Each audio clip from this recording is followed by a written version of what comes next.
ci Sen TV ñu amaat mbégte jàkkaarloo waat ak yéen comme ni ñu koy defee vendredi bu nekk ci seen émission Ndoumbelane alors tey ñu fi dalal kii di Bougane Gueye Dany mu di président du mouvement Gëm sa bopp Bougane Gueye ñu ngi lay nuyu dalal ak jàmm ci suñu plateau. maa ngi lay sant bu baax Néné di sant ñi ma bokkal plateau bi muy les chroniqueurs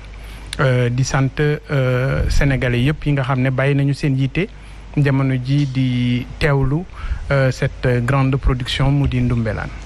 ñu ngi lay jaajëfal bu baax a baax d'avoir répondu à notre invitation également comme ni ñu koy defee vendredi bu nekk dañ ci ànd ak suñu ay chroniqueurs may commencer nuyoo par Mamadou Sanoussi Ba maa ngi lay nuyu comme nee nga léegi bu ma waxati professeur. waaw enfin parce que nit ñi mën a xam sama tur sax waaw bu ma koy waxee rek ñun heure bu àjjuma jotee dañuy toog fii ci Ndoumbelane waxtaan ñu bëri loo toog ci seen diwaan ñu ngi seetaan ñu ngi taataan alors xam naa dinaa ñëwaat ci yow sa micro mooy def yëfu séeréer Omar Talla maa ngi lay nuyu. nee na Aïcha maa ngi lay fay di nuyu di dalal sunu gan gi di nuyu Pape Matar ak professeur Sanoussi di jaale Sénégal jaale Afrique le professeur Iba Der Thiam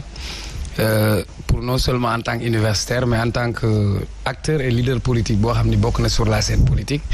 mais beneen bi di nuyu sunu soppe sunu sëriñ bu ñu demee ba Ndoumbelane ay kilifa toog di ñu seetaan nekk ay religieux comme ku si mel ni sëñ Moustapha Sy Djamil yóbbante na nuyoo donc ñu ngi koy fekk ba Fass aussi di ko nuyu di ko wax rek na gën a yokku ñaan parce que ñun ay ndaw lañ mais dañu jàpp ni askan bi lañ fi toogal nekk fii kàddu ak baatu askan bi. professeur. waaw nee merci comme ni ma koy waxee àjjuma bu nekk rek ñun heure bu ñu toogee fii ci Ndoumbelane di waxtaan dafay bëri lool mu am ñoo xam ne dañuy toog seen i diiwaan ñii di seetaan ñii di taataan ñuy ñaanal Sénégal yi yàlla musal leen ci xaaraan musal leen aussi ci bépp xeetu jikko bu bon ba pare di dalal nag tey suñu gan Bougane Gueye Dany waaye man dafa am lu ma si jaaxal de ma wax wala ma bàyyi ba ci biir ci arrivé Bougane Gueye Dany bi. professeur lan nga bëgg a wax. waaw demal ba ci biir. Pape Makhtar nuyu naa la. waaw nee na fay naa la di la nuyu di nuyu Sénégal yi ñuy seetaan yëpp di nuyu waa Saint-Louis du Sénégal waa Colobane ak waa Fass di nuyu aussi suñu gan bi Bougane Gueye Dany. effectivement alors tey ci Ndoumbelane dinañu débattre lii di actualité politique mais également dinañu waxtaanee waxum émigration irrégulière parce que gis nañ ko ça touche énormément les jeunes il faut que ñu taxaw ci mais laata loolu gis nañ ko kii di président Bougane Gueye Dany mu nekk président Gëm sa bopp président de la République bu mu faloo ba tey biñ ko réélire dimanche lay soog a def remaniement on va dire depuis bi mu faluwaatee ba tey ñu gis ay entrées yu bëri ñi di wax ne que peut-être gouvernement de consolidation la ñeneen ñi ne gouvernement d'ouverture alors naka nga mën a jàngatee ban analyse ngay apporter par rapport ak remaniement bi am dimanche. alors maa ngi lay sant Néné je crois que comme tous les Sénégalais li ñu doon xaar ci remaniement mooy mu jox nit ñi espoir et on a l'impression que quelque chose n'a pas marché on nous a vendu le fast track et je crois que au finish on s'est rendu compte que c'est du low track et ils ont été obligés principalement le président de la République de changer de fusil d'épaule. Donc fast track bi échec la woon. non je crois que aujourd'hui tey li nga xam ne moom mooy changement bi ñu indi ci gouvernement bi li muy tekki mooy tout simplement que objectif bi ñu amoon atteindre ñu ko alors li nga xam ne aussi moom moo am solo mooy ne ce gouvernement li ci nit ñi doon xaar mooy mu susciter espoir boo xam ne dina tax nit ñi am yaakaar ne lii ñëw mooy dàq mais je crois que ñëpp unanime nañu ne que la montagne dafa accoucher d'une souris donc de manière très claire li nga xam ne moom la ñu doon xaar gisuñu ko. mais dans quel sens suscité wul espoir comment on peut dire naka lañ mën a jàppee ni que suscité wul espoir avec tout ce qui s'est passé comme remaniement gis nañ ne que quand même quoi qu'on puisse dire indi nañ opposition bi ci biir gouvernement bi donc est-ce que loolu rek déjà du espoir par rapport à la cohésion sociale. alors xëy na dinañ ci dugg si bu baax ci biir débat bi mais li am solo mooy tey Sénégal xam nga nit bu boppam di metti nga indil ko. bande ni ko takkal sa tànk c'est un problème tey nous avons des problèmes cruciaux muy tourner autour de l'immigration clandestine di tourner autour des inondations on nous parle de la relance économique tey réew mi doxul nit ñi jaaxle nañu ku nekk mu ngi wut ban yoon la mun a jaar pour génn ci ndaw ñi ñu ngi tayle seen bopp ci géej gi alors je crois que loolu solution bi du solution politique solution bi ay solution structurelle la ñuy xaar tey bi ñu taxawalee gouvernement bi est-ce que sénégalais lambda bi ma doon xool naa gouvernement bi ma am yaakaar ne immigration clandestine dana réglé wu est-ce que am naa yaakaar bi ma xoolee publication gouvernement bi ne inondation yi nga xam ne moom moo am Kër Massar nga am ay quartiers yoo xam ne depuis 10 ans ñu nekk ci ndox mi lu ci mel ni ay Castor Sotrac est ak ouest Amdalaay et cetera ndax bi ñu publier gouvernement bi dalal na sama xel ci relance économique bi est-ce que am na loo xam ne gis naa ko ci lu war a tax ma am yaakaar ne man mi nga xam ne dama doon taaba war naa am yaakaar ne kat fii ak 2 weer wala 3 weer dina neex man chef d'entreprise bi est-ce que gouvernement bii ma gis dalal na sama xel ci ne fii ak 3 weer yii di ñëw li ma amoon yaakaar ci mbir yi dana yëngul boppam est-ce que am na je crois que les Sénégalais sont restés sur leur faim et yéen ci seen bopp journalistes yi c'est un constat boo xam ne def ngeen ko kon li am solo nañu bàyyi xel ne bu ñu nekkee ci match football bu fekkee ne entraîneur bi classement bi baaxul du ñu gagner match bi kon lu ñu changer équipe bi problème mu entraîneur la et dans le cas d'espèce fi mu nekk nii problème bi ñu am problème mu coach la. coach ça veut dire problème bi c'est le président de la République. ki nekk ci kaw.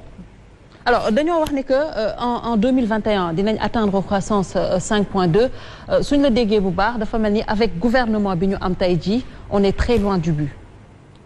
alors je crois que prévision yi ñu joxe dañu ne dinañ dem 0.1 am ñeneen ñu ne sax danañ dem 0.8 c'est important. bu ñu dugg ci biir débat bi dinañ ci waxtaan xam nga croissance nit ñi duñ ko lekk croissance du lu ñuy lekk croissance bi gën a wóor mooy tey nit ki dafa doon def ci mburóom namme yëf yi neex ñu ne croissance 6.7 waa ji commencé di def ci mburóom bi muy ndekkee beurre bàyyi namme xaw ma ndax comprendre nga li ma bëgg a wax c'est-à-dire il faut que croissance ñu yëg ko ci doxalinu réew mi yëg ko ci nit ñi mais croissance yi ñu lay wax n'oublie pas que c'est des croissances extraverties ay croissance la yoo xam ne ça repose sur le secteur tertiaire mooy tout ce qui tourne autour des services des opérateurs de téléphonie mobile banque BTP et cetera loolu maire bi jaay caaf boo ko waxi croissance lépp lay nekk ci moom alors que yéene bi nga xam ne ñun gëm sa bopp moom la ñu am mooy fexe ba sénégalais bi ci boppam buñ dee ko réew mi naat na mu yëg ko ni mu ko yëgee mooy ceeb bi gën a niin ni mu ko yëgee mooy lu mu mënoon daaw ren jii li mu mën gën koo yokk waaye bu fekkee ne dañ lay waxi croissance et nga gis mbënd mi nu mu demee nga gis Covid bi nu mu demee et je crois que tey buñ la waxee ne la ñu ngi yaakaar croissance 0 point nangam sangam warul la bett parce que ñi nga xam ne ñoom ñooy liggéey ci réew mi ñii daan seen doole bul fàtte ni bi Covid bi ñëwee dañ ne leen dem leen toog seen kër bi Covid bi ñëwee dañ ne leen wàññi leen seen dem ak seen dikk bi Covid bi ñëwee dañ ne leen toog leen seen kër restez chez vous boobu moo ñu yóbbu tey ci situation bi ñu nekk parce que à côté boo demee Bénin seen président c'était un homme d'affaires c'était un chef d'entreprise bi ñu ko waxee ni ko tëjal économie bi dafa ne leen xalaatuma ko parce que économie bi moo yore réew mi kon ñun aussi Sénégal c'est la même chose économie bii ñu nekk muy économie sénégalaise dinañ ci ñëw certainement ci biir waxtaan bi n'oublie pas que 90% de notre économie repose sur l'informel et ça le président de la République moom si boppam def na déclaration bi muy def relance économique fële ci Diamniadio kon il faut ñu comprendre ne ñooñu nga xam ne ñoo nekk ci informel bi c'est plus de 9 500 000 personnes actives ñooñu boo leen toogloowee seen kër mënatuñu dem mënatuñu dikk la ñu mënoon kus néew ci réew mu metti mi mënatuñ ko kon forcément il fallait s'attendre à cette récession récession bi mooy prévision yooyu ñu def ne dinañu am 0.1 incha allah ci wàllu croissance. c'est important xam naa daañu ci ñëwaat bu baax a baax gën ko yaatal damay tourner ci chroniqueurs yi ñoom itamit ñu joxe seen avis par rapport ak remaniement bi ñu ngi fiy soog a toog depuis dimanche ba tey Pape Makhtar lan nga mën a jàpp ci remaniement ministériel bi ñu amoon. waaw damay njëkk commencer partager avis bi nga xamante ne Bougane am na ko si parce que en fait boo xoolee lu bëri lu Sénégalais yi doon xaar man vendredi passé dama toogoon fii doon défendre changement consubstantiel parce que lu ñu doon xaar ci gouvernement bi dañu yaakaaroon ni que président Macky Sall avait compris les enjeux que gis na ni kat économie bi commencé na daanu gis na peut-être que xale yi ñu ngi dee ci géej gi parce que amatuñu espoir il fallait que mu susciter espoir donc moo waral tax muy indi changement mais boo gisee changement bi nga xamante ne apporté na ko wala boo xoolee remaniement bi dafa gën a nekk pour résoudre des problèmes d'ordre politique et puis man ka fi wax dimanche passé man dama bokk si ñu gëm ni que président Macky Sall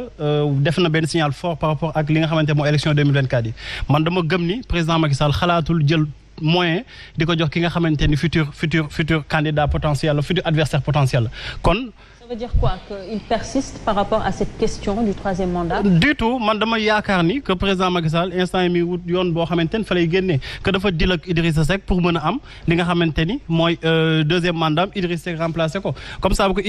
Idi remplacé dina am li nga xamante ni mooy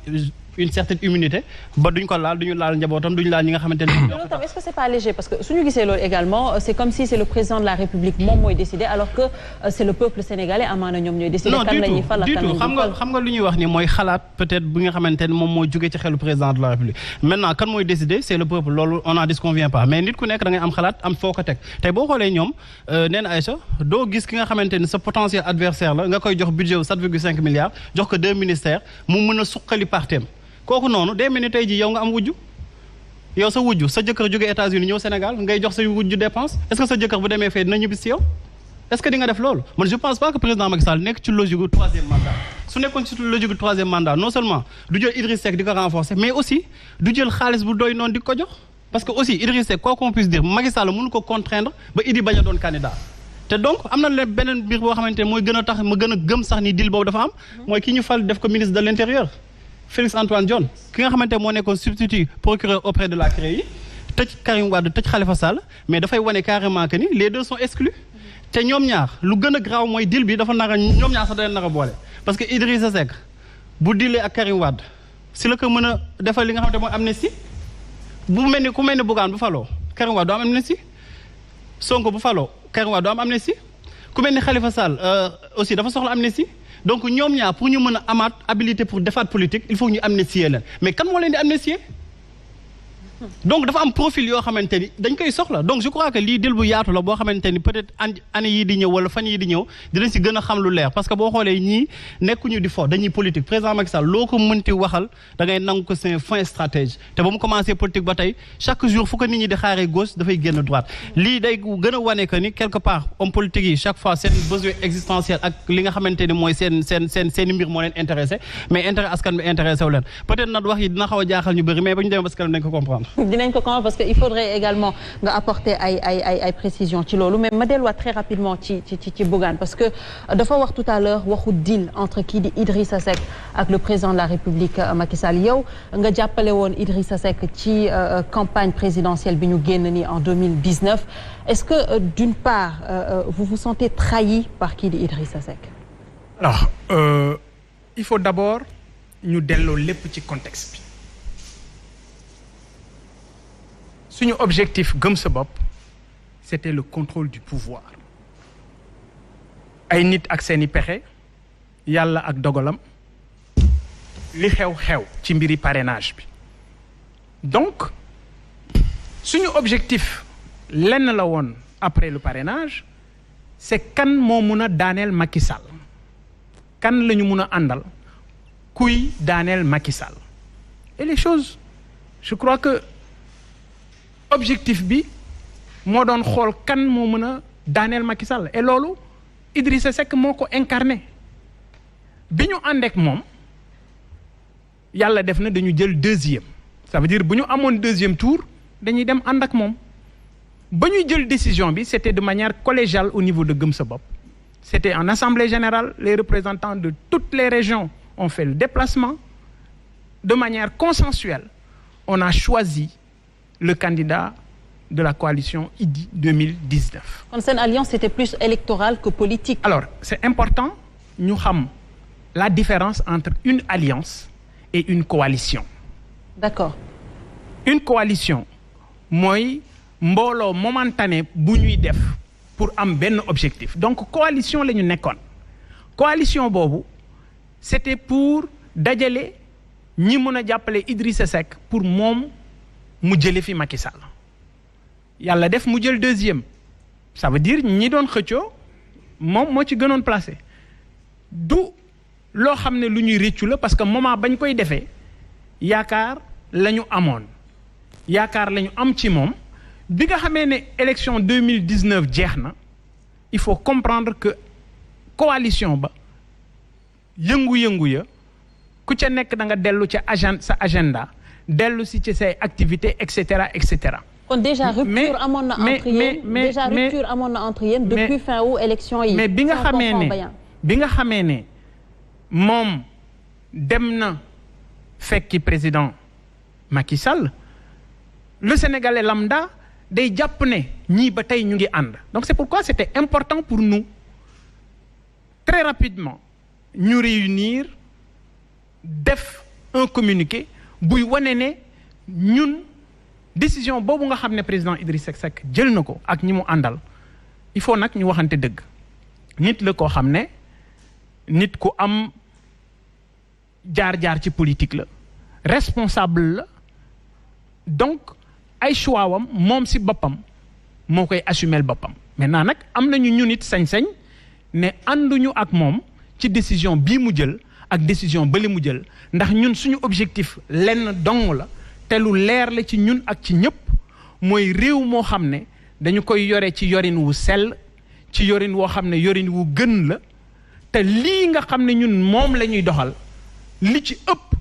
ànduñu ci ñun ci doxalin ànduñu ci gisin. Donc de manière très claire changement de paradigme bi nga xam ne ñun moom la ñu bëgg ñu indi ko ci réew bi ba tey jii loolee la ñuy nekk di xeex ci fa ñu nekkoon ci biir opposition bi tey jii lañ ci gën a sax. Mais quand vous dites ñun il faut qu'on s'arrête là-bas parce que man dama jàpp ne que peut-être coalition la woon. Donc depuis 2019 c'est-à-dire arrêté woon na seen coalition bi. Alors quand vous dites ñun parce que on se pose également cette question vous parlez du mouvement Gëm Sa Bopp. Le mouvement Gëm Sa Bopp est-ce que est structuré na en tant que tel parce que aujourd'hui on a l'impression que c'est que vous qui êtes au devant de la scène. Alors c'est important il faut nga comprendre ne c'est un mouvement. Nous ne sommes pas un parti politique. Il faut ñu comprendre loolu ñun duñu parti politique parce que gis nañu ne parti politique yi ni ñuy doxee ci réew mi nit ñi jéppi nañu leen taxawal parti politique moo gën a yomb ñun tey am nañu cellule des cadres am nañu ay profs d'université gis ngeen ko même bi ñuy nekk ci wàllu campagne bi et tout am nañu ay cellule des femmes boo xam ne ñu ngi yor seeni kuréel di ko doxal am nañu ay jeunes leaders ñun amuñu les jeunes de parti nangam non ñun dañu am ay jeunes leaders les jeunes leaders de Gëm Sa Bopp ñoom it ñu ngi fi. Donc de manière très claire ki nga xam ne moom xëy na yàlla moo def ñu gën koo ràññee mu nekk ci kanam mooy Bougane Gueye et noonu la ñu koy doxalee mais gis nga ci investiture bi ñu defoon au niveau de Guédiawaye. Bi président de la République Amadou Barry bi président Macky Sall di def investiture am jour boobu ñun dañoo def suñu investiture et on s'est retrouvé avec un stade archi comble ay nit ñoo xam ne joxuñu kenn benn dërëm parce que loolu dafa bokk ci li nga xam ne ñun moom la ñu gëm il faut nga comprendre ne li ñu bëgg indi mooy beneen doxalin li ñu bëgg indi mooy indi lu bees ci wàllu politique pour que nit ñi comprendre ne Sénégal li koy defar ñun sénégalais yi la mais du politiciens yi parce que nit ñi jéppi nañu politiciens yi et je crois que li nga xam ne moom moo xew bërki démb ci wàllu remaniement bi tax na ñu bari gën a jéppi politiciens yi parce que jàpp nañu ne ba fay mbir yi yam seen intérêt dong moom moo leen tax a jóg alors que askan wi la ñu war a jiital et ñun ci biir gëm sa bopp boo xoolee programme ba ñu amoon nañuy doxale ak ba léegi ci gëm ci nit ñi la ñuy dox sukkandiku ngir def suñu liggéey. parti politique wax nga ko du ngeen parti politique